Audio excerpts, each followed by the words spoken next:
जय हिंद। आप सभी का एक बार फिर से स्वागत है हमारे चैनल एचके एडुकेयर पर। बिहार सरकार के सरकारी विद्यालय में चलने वाले पाठ्यक्रम विषय गणित से वर्ग षष्ठ के लिए प्रश्नावली 3.3 को प्रारंभ करेंगे।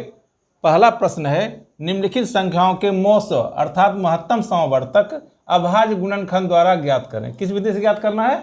अभाज्य गुणनखंड विधि से ज्ञात करना है। पहला प्रश्न का ए है 24 और 36। क्या करेंगे? लिखेंगे यहाँ पर 24 के अभाज्य गुणनखंड बराबर क्या हो, कैसे निकालेंगे? यहाँ पर अभाज्य संख्या पहले लिख लेते हैं, आपको पहले से पता ही है। अभाज्य संख्या 2, 3, 5, 7, 11, 13, 17, 19। अब जरूरत नहीं पड़ेगी। 24 का निकालना है अभाज्य गुणनखंड। 24 लिखते हैं, इसमें भाग देते हैं 2 से, तो 12, फिर 2 से भाग देते हैं तो 6, फिर 2 से भाग देते हैं तो 3। क्या निकल गया? 2 गुना 2 गुना 2 गुना 3। अब है 36, यहाँ लिखते हैं 36 के अभाज्य गुणनखंड बराबर 36 का भी ऐसे निकाल लेते हैं। 2 से देंगे, 2 से दिए तो यहाँ 18, फिर 2 से दिए तो 9 और 3 से दिए तो 3। क्या निकला 2 गुना 2 गुना 3 गुना 3। अब क्या लिखेंगे? अब यहाँ लिखेंगे 24 और 36 का महत्तम समावर्तक बराबर, महत्तम समापवर्तक बराबर। अब देखिए दोनों में क्या क्या मिल रहा है। देखिए यहाँ से 2 गुना 2 मिला, 2 गुना 2 मिला, और देखते हैं 3 यहाँ वाला मिला, यहाँ 3 मिला। इसके अलावा दोनों में कुछ भी नहीं है, यानी दोनों में जो संख्या उभयनिष्ठ रहेगा उसको यहाँ रख देंगे, वही इसका महत्तम समवर्तक होगा। क्या हुआ? क्या क्या निकला? 2 गुना 2 गुना 3 बराबर हो गया 2 दूनी 4 गुना 3, 4 तिया 12। यही इसका आंसर हो गया। अब है बी 40 और 60। क्या करना है? अभाज्य गुणनखंड निकालना है। यहाँ लिखते हैं 40 के अभाज्य गुणनखंड बराबर, तो 40 का निकाल लेते हैं इधर रफ में। 40 का निकालेंगे तो क्या हो जाएगा? किससे भाग देंगे? 2 से। यहाँ 20, फिर 2 से दिए तो 10, फिर 2 से दिए तो 5। क्या निकल गया? 2 गुना 2 गुना 2 गुना 5। अब 60 का उसी तरह, 60 के अभाज्य गुणनखंड बराबर 60 का भी निकाल लीजिए उसी तरह। 2 से देंगे 30, 2 से देंगे 15, 3 से देंगे 5। क्या निकल गया? 2 गुना 2 गुना 3 गुना 5। अब देखिए दोनों में क्या क्या मिल रहा है। 2 गुना 2 मिल रहा है दोनों में, और 5 मिल रहा है। यहाँ लिखेंगे 40 और 60 के महत्तम समावर्तक बराबर क्या क्या मिला? 2 गुना 2 गुना 5 बराबर हो गया 2 दूनी 4 5 20। यही इसका आंसर हो गया। अब है सी 20 और 50। क्या कर लिखेंगे? यहाँ पर लिखेंगे 20 के अभाज्य गुणनखंड बराबर 20 का निकाल लेते हैं, रफ पेपर में निकालेंगे। निकालते हैं 20 का, 2 से देंगे तो 10 और 2 से देंगे तो 5। क्या निकल गया? 2 गुना 2 गुना 5। फिर 50 का निकालेंगे। लिखें यहाँ पर 50 के अभाज्य गुणनखंड बराबर 50 का भी निकाल लीजिए आप। 2 से देंगे तो 25, 5 से देंगे तो 5। क्या निकला इसका? निकला 2 गुना 5 गुना 5। अब क्या लिखेंगे? 20 और 50 के महत्तम समावर्तक बराबर। क्या क्या क्या मिल रहा है दोनों में? 2 मिल रहा है दोनों में, और एक 5 मिल रहा है दोनों में, और कुछ नहीं मिल रहा है। लिखेंगे 2 गुना 5 बराबर हो गया 10। यही इसका आंसर हो गया। अब है डी, 4 और 12। यहाँ लिखेंगे 4 के अभाज्य गुणनखंड बराबर। 4 का निकाल लीजिए, क्या निकलेगा 4 का? 2 से भाग देंगे 2, क्या निकलेगा? 2 गुना 2। फिर 12 के अभाज्य गुणनखंड बराबर। 12 को भी निकाल लीजिए इधर साइड में। 2 से देंगे तो 6, 2 से देंगे तो 3। क्या निकल गया? निकल गया 2 गुना 2 गुना 3। अब लिखेंगे 4 और 12 के महत्तम समावर्तक बराबर। क्या क्या मिला? 2 गुना 2 मिला, यहाँ भी 2 गुना 2 मिला, 3 नहीं मिला। लिख देंगे 2 गुना 2 बराबर हो गया 4। यही इसका आंसर हो गया। अब है ई, 12, 72, 84। लिखेंगे यहाँ पर 12 के अभाज्य गुणनखंड बराबर।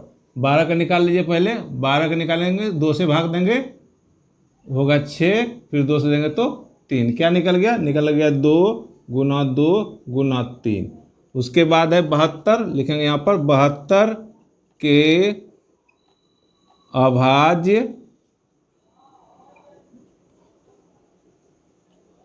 गुणनखंड बराबर। निकाल लेते हैं 72 का भी। 2 से देंगे तो 36, फिर 2 से देंगे तो 18, फिर 2 से देंगे तो 9, फिर 3 से 3 में 2 गुना 2 गुना 2 3 बार, 3 2 बार, तो 2 गुना 2 गुना 2 3 बार हो गया, और 3 2 बार। अब है 84। यहाँ लिखेंगे 84 के अभाज्य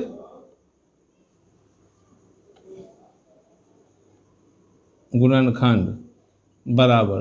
84 का भी निकाल लीजिए। 2 से देंगे तो इधर होगा 42, फिर 2 से देंगे तो 21, 3 से देंगे तो 7। क्या निकल गया? निकल गया 2 गुना 2 2 बार गुना 3 गुना 7। अब क्या होगा? तीनों का लिखेंगे। 12, 72 और 84 के महत्तम समावर्तक बराबर। क्या क्या मिल रहा है? देखते हैं। 2 गुना 2 इसमें भी मिल रहा है, 2 गुना 2 इसमें भी मिल रहा है, 2 गुना 2 इसमें भी मिल रहा है।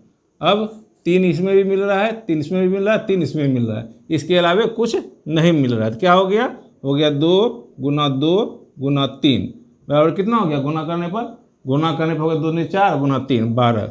यही इसका आंसर हो गया। अब है एफ, 70, 105, 175।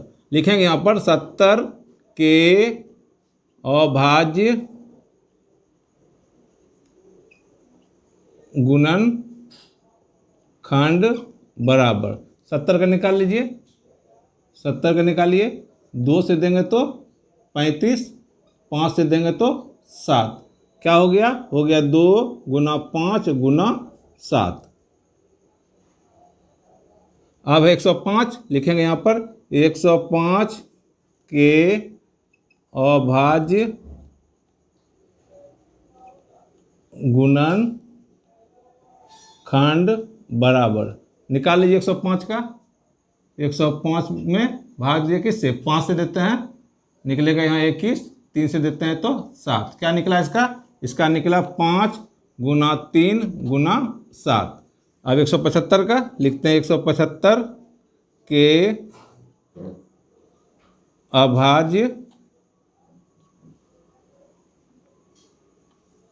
गुणनखंड बराबर। निकाल लीजिए 175 का भी। 175 का निकाल लेते हैं। 5 से देते हैं, क्या होगा? 5 या 15 और 2 और 5 25, 35 हो जाएगा। फिर 5 से देते हैं 7। अब नहीं होगा। अब हो गया 5 गुना 5 गुना 7। अब क्या लिखेंगे, अब लिखेंगे यहाँ पर तीनों का नाम लिखेंगे। तीनों क्या है, 70, 105 और 175 के महत्तम समावर्तक बराबर।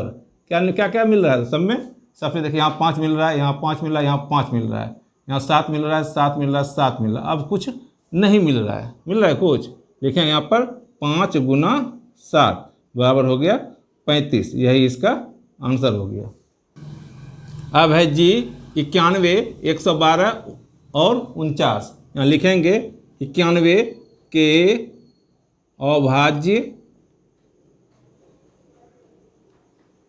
गुणनखंड बराबर, निकाल लेते हैं 91 का। किससे लगेगा भाग, इसमें 13 से लगेगा और 7 बार में। अब फिर दूसरा इसका विकल्प नहीं है, तो हो गया क्या, 13 गुना 7। अब हो गया 112, 112 के अभाज्य गुणनखंड बराबर, यहाँ निकालते हैं 112 का। 112 का 2 से लगेगा, इसमें होगा 5 दूनी 10, फिर उसमें 1 पर 2 12, तो 2 छक्का 12, फिर 2 से 28, फिर 2 से 14, फिर 2 से 7। क्या निकल गया इसका, इसका निकल गया 2 गुना 2 गुना 2 गुना 2 गुना 7। अब है 49, यहाँ लिखेंगे 49 के अभाज्य गुणनखंड बराबर। 49 का भी निकाल के देख लेते हैं। 49 का क्या होगा, 7 गुना 7 49, क्या हो गया 7 गुना 7। अब देखिए क्या मिल रहा है, देखिए इसमें 7 मिल रहा है, इसमें भी 7 मिल रहा है, इसमें 7 मिल रहा है। अब कोई संख्या नहीं मिल रहा है, तो क्या करेंगे, यहाँ पर लिखेंगे 91, 112 और 49 का महत्तम समावर्तक बराबर क्या निकला, सिर्फ 7, यही इसका आंसर हो गया। अब है प्रश्न संख्या 2, निम्न का मौसा क्या है, मतलब निम्न का महत्तम समावर्तक क्या है। मौसा मतलब महत्तम समावर्तक। ये है 2 क्रमागत संख्या है। क्रमागत संख्या आप समझ रहे हैं, लगातार संख्या, जैसे 1 और 2 दोनों क्या है, क्रमागत संख्या है। कुछ भी ले सकते हैं, 6 और 7, मान दूसरा ले लेते हैं 9 और 10, सब क्या है, क्रमागत संख्या है। सबका मौसा निकाल कर हम देखते हैं, मौसा इसका क्या होता है। सबका मौसा एक ही आएगा, देखते हैं। जैसे 1 और 2 लेते हैं, 1 और 2 का मौसा निकालते हैं। 1 और 2 निकाल लें, क्या हो जाएगा, 1 का गुणनखंड क्या निकलेगा, नहीं निकला तो निकलेगा क्या, 1 गुना 1, और 2 का क्या निकलेगा, 2 का गुणनखंड क्या निकलेगा, निकलेगा 2 गुना 1। इसके अलावा तो कुछ हो नहीं सकता है। अब क्या टैली करेगा दोनों में, दोनों टैली करेगा 1, लिखेंगे मौसा बराबर 1, क्या निकल गया 1। दूसरी जोड़ी लेते हैं, 6 और 7 है, तो 6 का गुणनखंड क्या निकल जाएगा, निकल जाएगा 1 गुना 2 गुना 3, 6 हो गया। फिर 7 का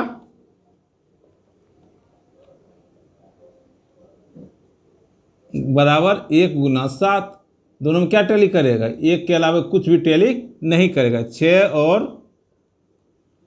7 का मौसा बराबर क्या निकला 1। तो इससे यह सिद्ध होता है 2 क्रमागत संख्याओं का महत्तम समावर्तक सिर्फ एक ही निकलेगा, वह संख्या चाहे कुछ भी रहे।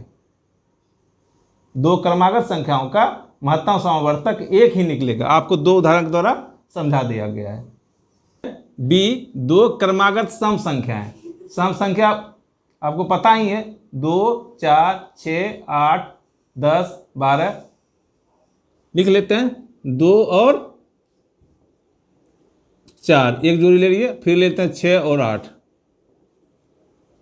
दोनों का मौसा निकालते हैं। 2 का क्या होगा, 2 का गुणनखंड क्या निकलेगा, वही 1 गुना 2, और 4 का क्या निकलेगा,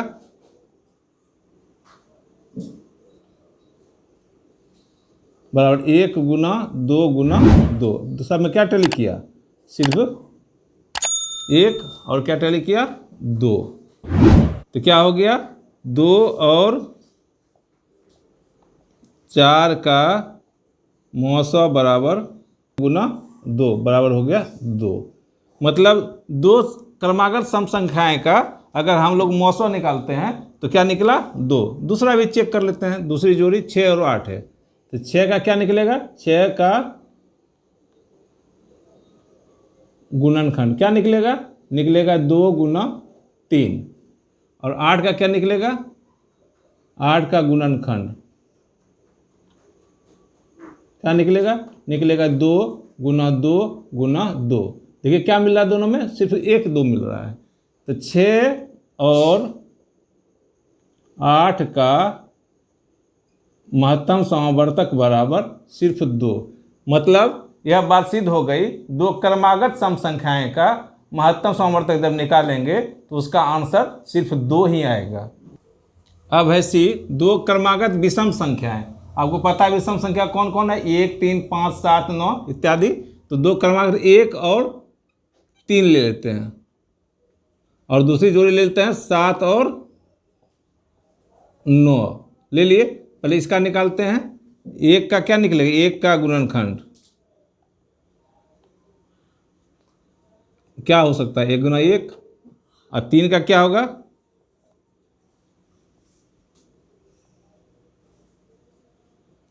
3 गुना 1। इससे ज़्यादा तो हो नहीं सकता है। तो 1 और 3 का महत्तम समावर्तक बराबर क्या टैली किया दोनों में? सिर्फ 1 टैली किया और कुछ भी टैली नहीं किया। दूसरी जोड़ी ले लेते हैं। 7 और 9 है, लिखते हैं 7 का गुणनखंड बराबर क्या होगा? 1 गुना 7। और 9 का क्या होगा? 9 का गुणनखंड क्या निकाल सकते हैं? 1 गुना 3 गुना 3। अब 7 और 9 का महत्तम समावर्तक बराबर क्या निकला? कुछ टैली नहीं कर रहा है, सिर्फ 1 टैली कर रहा है। क्या निकला? 1। तो क्या सिद्ध हो गया? दो क्रमागत विषम संख्याएं का महत्तम समावर्तक जब हम निकालेंगे तो क्या निकलेगा? सिर्फ 1 निकलेगा। क्या निकलेगा? सिर्फ 1 निकलेगा, चाहे संख्या कोई भी क्यों ना हो। अब है प्रश्न संख्या 3, निम्न का महत्तम समावर्तक अभाज्य गुणनखंड द्वारा ज्ञात करें। ए 4 और 15। क्या करेंगे?